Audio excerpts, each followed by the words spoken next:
પંચમહાલ જિલ્લામાં બેફામ બની રહ્યા છે ખનીજ માફિયાઓ। કોઈનો પણ ડર ન હોય તેમ સરેઆમ ખનીજ ચોરી કરી રહ્યા છે। કાલોલના મેદાપુર ગામમાં ખનીજ ચોરોની દાદાગીરીનો વિડીયો વાયરલ। ખાણ ખનીજ વિભાગે કબજે કરેલ 3 ટ્રેક્ટર સ્થળ પરથી લઈને નાસી છૂટ્યા। ખાણ ખનીજ વિભાગની ટીમ ઉપર હુમલાનો પણ પ્રયાસ કર્યો।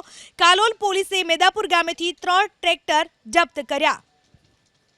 આ વિશે વધુ માહિતી આપવા આપણી સાથે જોડાઈ ચૂક્યા છે મારા સંવાદદાતા હનીફ ભગત। હનીફ, કઈ રીતની દાદાગીરી કરી છે આ તમામ ખનીજ ચોરોએ? કેટલા શખ્સોને કોઈ ફરિયાદ નોંધાઈ છે કે કેમ? જી ચોક્કસથી ખાસ કરીને પંચમહાલ જિલ્લામાં ખનીજ માફિયાઓ બેફામ બન્યા છે। ખનીજ માફિયા એટલી હદે બેફામ બન્યા છે કે જ્યારે ખાણ ખનીજ વિભાગની જે ટીમ છે રેડ પાડવા માટે જાય છે ત્યારે ત્યાં એક ભયનો માહોલ ઉભો કરવામાં આવે છે અને ત્યાંથી જે ખાણ ખનીજ વિભાગની ટીમ જે છે તેને ખદેડવા માટેના એક પ્રયાસ કરવામાં આવે છે। ખાસ કરીને કાલોલ તાલુકાના મેદાપુર ગામે જ્યારે ખનીજ વિભાગની ટીમ ચેકિંગ માટે રેડ કરવા માટે ગઈ હતી ત્યાં જ્યાં ખનીજ માફિયાઓની ટોળકીની એક દાદાગીરીનો વિડીયો સામે આવ્યો છે। ગઈકાલે ખાણ ખનીજ વિભાગની મેદાપુર નજીકથી પસાર થતી કરાર નદીમાં રેડ કરી હતી અને જે રેડ દરમિયાન કબજે લેવામાં આવેલા 4 ટ્રેક્ટર પૈકી 3 ટ્રેક્ટરો જે ખનીજ માફિયાઓ સ્થળ પરથી લઈને ભાગી ગયા હતા। આજે સમગ્ર મામલાને લઈ અને જે ખાણ ખનીજ વિભાગ દ્વારા કાલોલ પોલીસ મથકમાં એક અરજી આપવામાં આવી છે। જે બાદ જે કાલોલ પોલીસની ટીમ જે છે મેદાપુર ગામે પહોંચી હતી ને જે 3 ટ્રેક્ટર ખનીજ માફિયાઓ લઈને ભાગી છૂટ્યા હતા તે ટ્રેક્ટરો પરત પોલીસ મથકે લાવવામાં આવ્યા છે અને જે ખનીજ માફિયાઓ છે તેઓની સામે કાયદેસરની કાર્યવાહી હાથ ધરવામાં આવી રહી છે। ખાસ કરીને પાછલા ઘણા સમયથી પંચમહાલ જિલ્લાના અલગ અલગ વિસ્તારોમાં ખાણ ખનીજ વિભાગ દ્વારા જે ખનીજ માફિયાઓ સામે કાર્યવાહી કરવામાં આવે છે તેને લઈ જે ખનીજ માફિયાઓ ની જે દાદાગીરીનો એક આ વિડીયો સામે આવ્યો છે અને હાલ સમગ્ર મામલે કાલોલ પોલીસ મથકમાં જે ખનીજ માફિયાઓ સામે કાર્યવાહીની તજવીજ જે હાથ ધરવામાં આવી રહી છે। આભાર આપનો તમામ માહિતી બદલ। તો ખનીજ ચોરો બેફામ બન્યા છે, કોઈનો પણ ડર નથી। કલોલના મેદાપુર ગામમાં આ રીતે ખનીજ ચોરીની દાદાગીરીનો વિડીયો વાયરલ। આખરે સવાલ એ થાય કે ખનીજ માફિયાઓનો બાપ છે કોણ? કોણ આ રીતે ખનીજ માફિયાઓને છાવરી રહ્યું છે? કોના જોરે ખનીજ માફિયાઓ આટલા બેફામ થઈ રહ્યા છે કે કબજે કરેલા ટ્રેક્ટર પણ ત્યાંથી લઈને નાસી છૂટ્યા? આ પ્રકારની દાદાગીરી ખનીજ માફિયાઓ કરી રહ્યા છે। આ ખનીજ માફિયાઓની શાન ઠેકાણે લાવવાની તાતી જરૂર છે। ખનીજ માફિયાઓ બેફામ છે, કોઈનો પણ ડર નથી। જે ટ્રેક્ટર લઈ જવામાં આવ્યા હતા એ પણ ટ્રેક્ટર ફરીથી તેઓ પાછા લાવ્યા।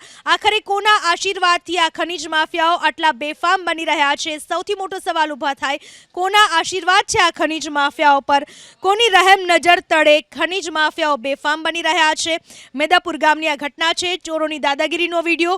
ખાણ ખનીજ વિભાગે કબજે કર્યા હતા 3 ટ્રેક્ટર અને એ કબજે કરેલા 3 ટ્રેક્ટર લઈને ફરીથી નાસી છૂટ્યા આ શખ્સો। એટલું જ નહીં, ખાણ ખનીજ વિભાગની ટીમ પર પણ હુમલો કરવામાં આવ્યો હતો। આ એક ખનીજ ચોરોની સર્વિસ કરવી એટલી જ જરૂરી બની ગઈ છે કારણ કે ખનીજ ચોરો બેફામ બની રહ્યા છે। પોલીસે હાલમાં મેદાપુર ગામેથી 3 ટ્રેક્ટર કબજે કર્યા છે, તેમની સામે કાયદાકીય કાર્યવાહી કરવામાં આવી રહી છે। ખનીજ ચોરો જે રીતે બેફામ બની રહ્યા છે, કોઈનો પણ આ ખનીજ ચોરોને ડર નથી। આ પહેલી આવી ઘટના નથી। ખનીજ ચોરો વારંવાર આ પ્રકારે ખનીજ ચોરીની ઘટનાઓને અંજામ આપી રહ્યા છે। હાલમાં ખાણ ખનીજ વિભાગના અધિકારી નીરજ ગામિત આપણી સાથે જોડાઈ ચૂક્યા છે। નીરજજી, કઈ રીતની આ આખી ઘટના બનવા પામી હતી? આપણે મેદાપુર ગામ છે ત્યાં અમે સવારે બાતમી મળીએ પછી રેડ કરવા ગયા તો હાલ ત્યાં અંદર 5 ટ્રેક્ટર હતા। તો પહેલા અમારી ટીમ જયારે પહોંચી ત્યાં તો અમને જોઈને બધા ભાગી ગયા, ડ્રાઈવર સહિત બધા ને ટ્રેક્ટર ત્યાં મૂકેલા હતા બધા। પછી એમાં જે બહાર ત્યાંથી જે ટ્રેક્ટરના માલિક હતા એમાંથી એ લોકો બહાર ગયા ગામમાં ને આખું ટોળું ભેગું કરીને લાવ્યા। પછી તો કેવું, પછી એમને બધાને એકબીજાને ઉશ્કાઈ રાખે, મારો મારો મારો મારી આમને આ રીતના બરાબર ને થોડું ગાળમ ગાડી કરતા હતા। તો એમાંથી પછી એક બેન ત્યાંથી આયા ચાલીને, એમના જોડે ભાઈ હતા, બેનને આગળ કરી દીધા એમને ને પોતે ટ્રેક્ટર ચાલુ કરીને નીકળી ગયા। પછી એક ટ્રેક્ટર ચાલુ થયું એટલે બીજાએ પછી થોડા જોશમાં આવી ગયા। એમ કે અમે વાડી દઈએ ટ્રેક્ટર વાડીને મૂકીએ એમ કરીને રહ્યા। તો ટ્રેક્ટર વાળવાની જગ્યાએ ટ્રેક્ટર ચાલુ જ હતું। પછી હાલ ચાલુમાં તો અમારાથી ચડાય નહીં એટલે એ લોકો ભગાવવાનું ચાલુ કરી દીધું ને હાલ એમના હાથમાં 2-3 જણા હાથમાં પથ્થર લઈને થોડું ઉશ્કેરતા હતા કે ચલો મારો મારો મારો રીતના। ને એક ભાઈ હતા પ્રકાશભાઈ કરીને, પ્રકાશ રાઠોડ, એમના હાથમાં ચીઝેલ હતું, પેલું પાવડા જેવું હોય છે રીતિ બરાબર. મારે. હા, એ જમીન પર ઠોકતો હતો કે ભાઈ હવે આને બતાવી, આમને નીકળવા નહીં દેવાના એમ. જી, તો આ હા, આ એટલે શખ્સ તો અમે હા હમ. જી નીરજજી. હા હા, આટલી ઘટના બની એટલે પછી અમે આપણા પોલીસને ઇન્ફોર્મ કર્યું પછી. હમ હા, એટલે જ્યારે રેડમાં ઉતર્યા એમને બોલાવી દીધા હતા કે મેં પોલીસ આવી જાઓ. પછી પોલીસ આવી ગઈ, પછી બધા ભાગી ગયા એ લોકો. અચ્છા, એટલે પોલીસ આવી એ પહેલા આ લોકો ત્યાંથી ભાગી છૂટ્યા હતા. કેટલા શખ્સો હતા? ઘણું થોડું હતું, 15-20 જણા હશે.